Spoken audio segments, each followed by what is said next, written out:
Buttermilk biscuits, everybody loves them, but I put a little special twist in them with some sharp cheddar cheese, jalapenos, and green onions. Let's get cooking with styles.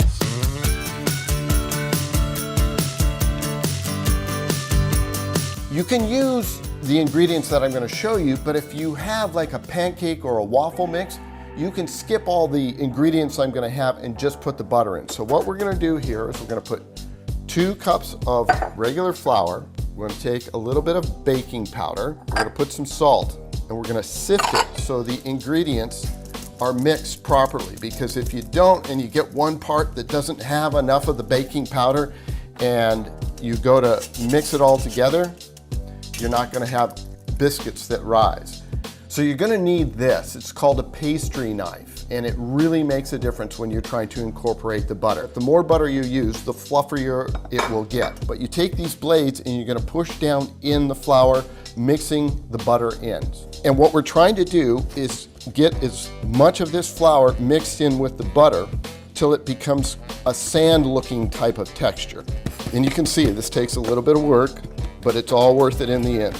So now you could just add buttermilk, but we're going to turn this into savory buttermilk biscuits. We're going to take about a ½ cup of cubed cheddar cheese, as much or as little jalapenos as you like. We're going to put in about 2 tablespoons. So now you have a nice mixture here. Everything's kind of suspended and floating around. So now the buttermilk. We're going to put in approximately 3/4 of a cup of buttermilk. We'll stop at about a ½ cup and start to mix this in because we don't want it to be overly wet.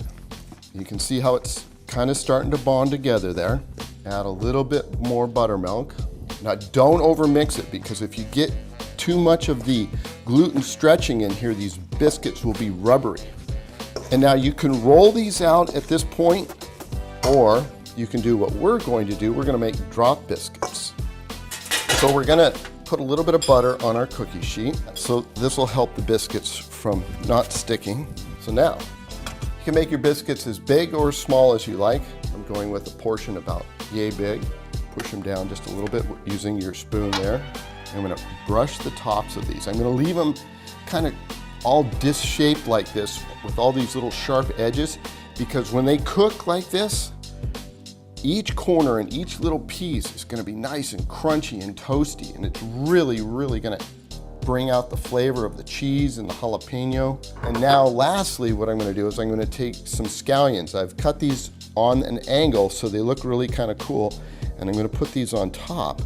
And then when they come out, the little edges will be all crispy and caramelized. So these go in the oven, 425, for about 16 to 18 minutes. Check them to make sure you're not burning them. I'm going to toss these in the oven. This is exactly what we're looking for. Take a look at those nice, crispy, golden brown with the cheese oozing out. You serve these up at breakfast, lunch, dinner. They are going to be fantastic. I can't resist. Watch this. Watch the steam come off of this. Oh, yeah. And the cheese and the jalapenos. These are a showstopper, whether they're just buttermilk biscuits or savory buttermilk biscuits. If you like this recipe and more, go to cbs8.com/recipes. And by the way, we're going to start cooking recipes that you send in the month of February. You can send those recipes to me at sstyles@kfmb.com. Just remember, they've got to be a little bit simple and very tasty. Enjoy.